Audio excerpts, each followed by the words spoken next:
মাছ ভাজি, মরিচের গুঁড়া, হলুদের গুঁড়া, মশলার গুঁড়া দিয়ে মাছগুলো ভাজি করছি, এমন সুন্দর হয়েছে। এখানে কলার বুগুলি রান্না করছি, দেখছেন কত ফাইন হয়েছে।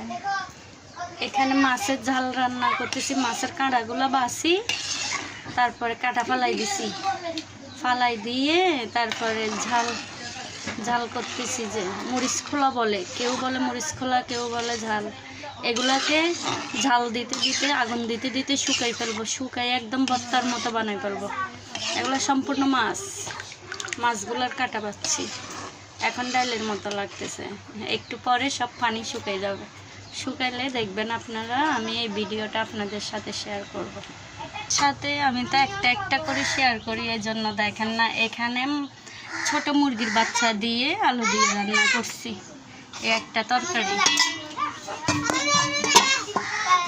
তারপরে এখানে মাছের ডিম ভাজি করছি, এই দেখেন মাছের ডিমগুলো ভাজি করছি।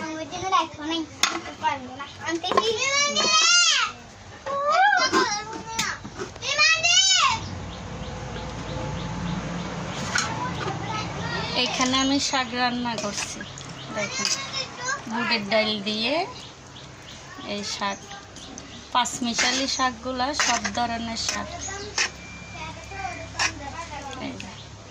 আমার ভিডিওটা আমি প্রতিদিন আপনাদেরকে দেখাই। আমাদের ঘরে 3টা 4টা তরকারি না হলে কেউই খায় না।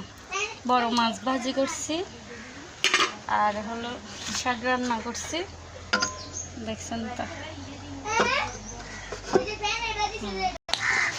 কতটা ঘন হয়ে গেছে, দেখছেন?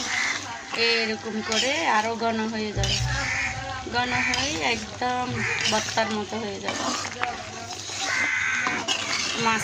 মাছগুলার কাটা বাছি আমি এরকম করছি, একদম একটা কাটাও পাবেন না, একটা কাটা এত সুন্দর করে বাছছি।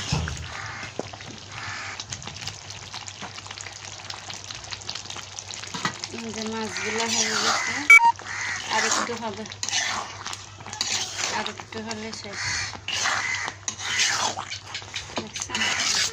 এগুলো এরকম হয়েছে, আরও শুকাই করবো একেবারে ভর্তার মতো।